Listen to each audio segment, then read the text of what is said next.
欢迎大家来到烂手人的频道，我是设计师吉米。影片开始之前呢，我想要跟大家分享一个刚刚出来的一个新的消息。今天这一集原本没有要录这个，我们要录别的内容，但是这个资讯出来的实在是让我太兴奋了，所以我觉得今天要改变一下内容，我就马上重新写了个稿，所以今天稿子也没有很多，大家可以听一听，就是我对于这个表的全新的想法。OK， 在开始之前呢，记得按下订阅、开启小铃铛，还有帮影片点个赞。那如果广告不小心跳出来的时候，请各位手下留情，帮吉米看个10秒钟。你的小小的动作对于我们团队来讲是一个天大的鼓励，谢谢啦。OK， 今天我们要讲的是刚刚才推出的一个状况，就是Christopher Ward The 12 660。如果你们对我之前讲过 Christopher Ward 这个品牌还不太熟悉，基本上它是一个源自于英国在2004年所创立的一个品牌。OK， 那到现在它也才20多年，那制造是在瑞士的一个品牌。那过去几年它都是以创新的设计跟高性价比，在爱表人士之中拥有一席之地。那从前一阵子出现的 Bel Canto 到非常有诚意的这个12，我们都看见这个品牌想要挑战传统的制表界的这个界限的决心。那这一次是12，一样是 The 12系列，但它属于660。为什么叫660呢？其实答案不是方碎，而是在于它惊人的厚度 6.6 mm6.6 mm。OK， 对于一款机械表来说，这样的数据几乎可以说是超薄领域，而且不只是追求纯粹的记录表，而是真正可以每天带穿西装、周末随意搭配的多用途的作品。OK， 接下来我就带你们深入来了解这只表的设计、机芯结构以及市场定位。相信我看完之后，你们会对这个表有全新的认识。OK， 因为我看完之后，我自己写到一半，我就觉得这个表我好想订来看看。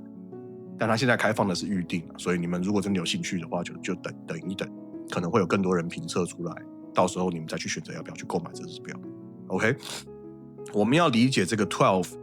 660，就必须先回到 Christopher Ward 整个品牌的发展的历程。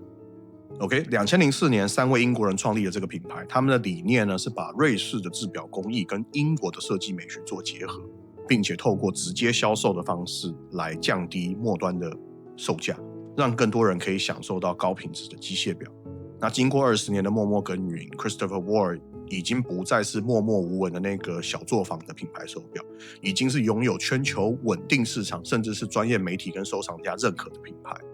那在这一条路上，其实 Christopher Ward 做了非常多的尝试，也陆续推出了一些代表作品。那直到近年大家比较推崇的，像是 C1 Bel Canto 或者是这个报时的这个问表，那或者是其他玩家第一次对于这些价格体验到复杂功能的音乐之美，就是 C12 的 Loco， 那建筑感十足的设计，挑战了大家对于一体式运动表的既有的一些想象。那这些作品呢，不光话题很强，也让大家看到 Christopher Ward 他在做表的一个野心，想要在入门跟高端之间做选择。他们的做法是，我全部统统做给你，建立了他们自己的标准。而这个12系列则是品牌最具代表性的一体式链带运动表。其实这个表呢非常非常年轻，它2023年才诞生。OK， 但是它就是借鉴了这个 Giro Genta 的那个时代，1970年代那个时代的设计灵感，再结合现代的一些线条修饰，让很多人原本可能在追求这个 Nautilus 鹦鹉螺或者是 Royal Oak 的玩家，突然发现到这个表味道也很不错哦，而且从36到40多种尺寸，从限量版到特殊材质的12几乎突然就打爆了过去他们所有的门面，变成了 Christopher Ward 全新的门面。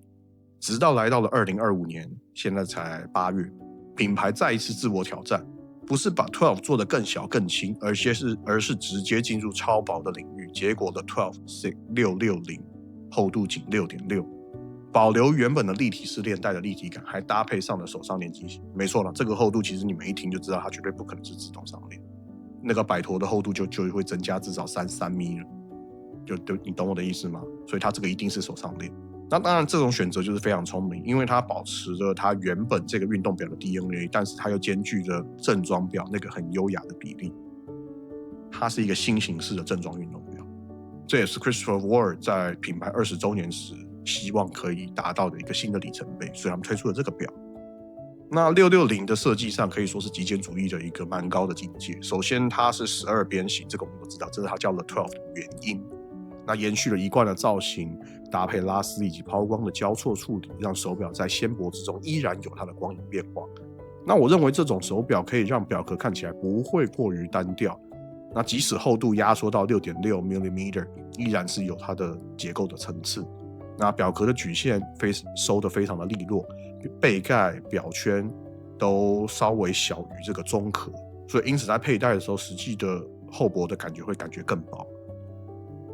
OK， 因为你看到那个中壳，你会感觉它真的很细。当然，我不是说加上它整个厚度啦，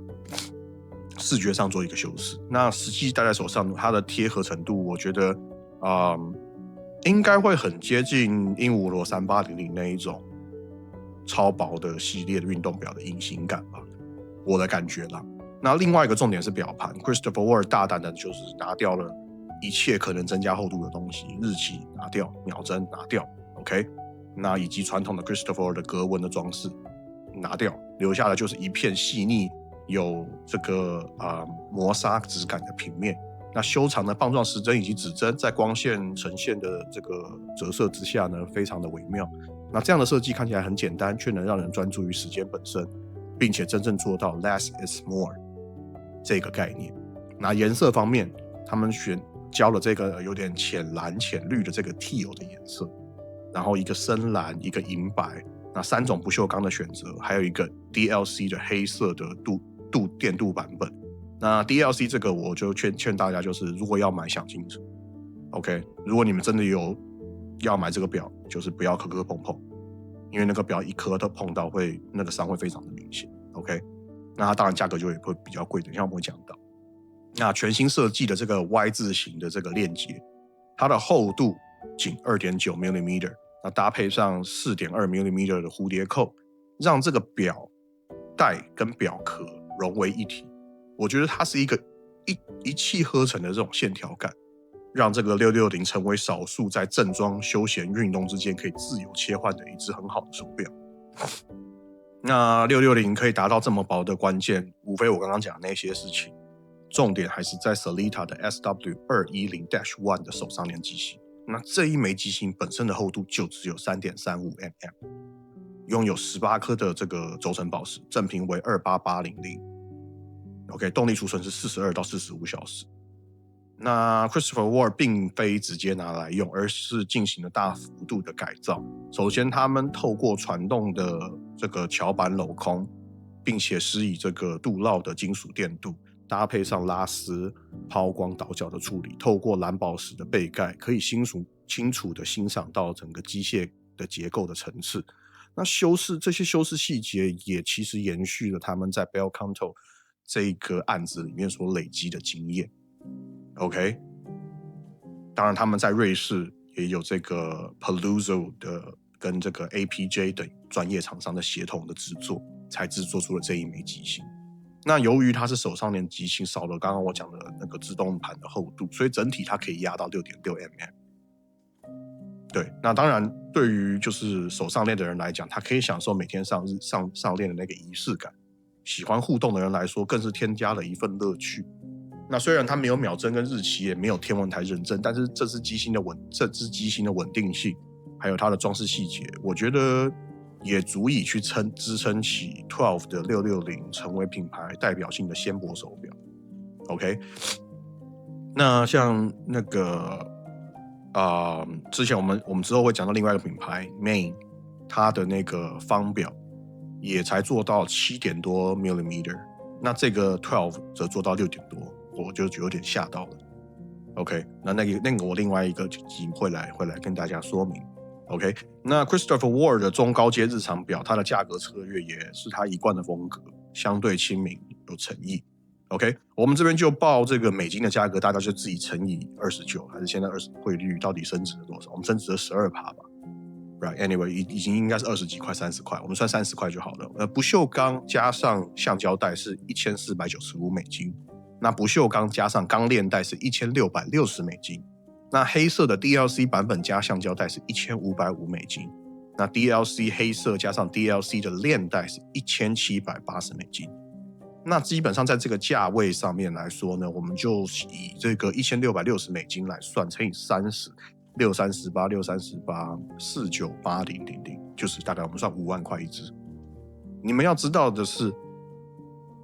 屠杀级别的存在，这个价位在走超薄一体式链带的市场。因为你们要知道，像是这个 Bulgari 的 Octo、Finissimo， 或者是 Piaget 的这个 Altiplano， 它这些价格都是50万、70万。换句话说，660它是10000元以内你就可以享受到的高端纤薄的一个工艺，我觉得这点是非常棒的。你们如果有去看 Finissimo， 就是 Bulgari 的 Finissimo 那个超薄的手表，你们知道那个表，哇塞，真的是太帅了。但是就是你会想，就是这个表我根本不敢戴，我可能撞一下电梯，我整个表就毁了，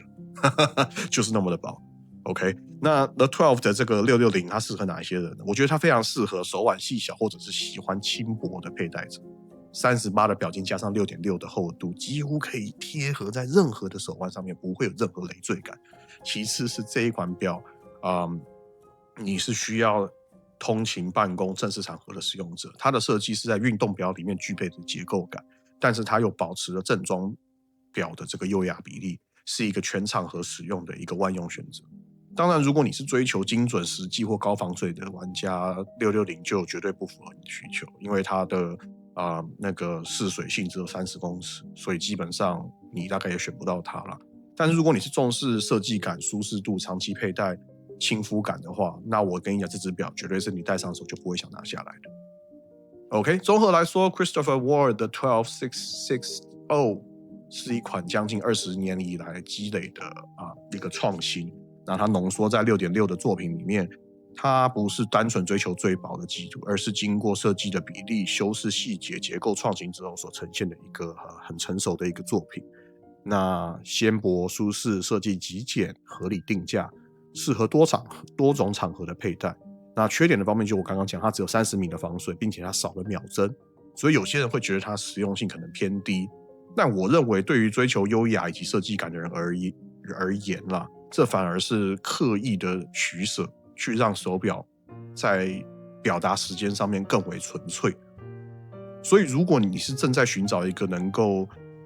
当代新正装运动表的这种风格的作品，我觉得660绝对是值得你们放在清单上面的。这只表真的我觉得还蛮优秀的。对，我觉得 The 12其实已经非常好。其实之前我已经很多次要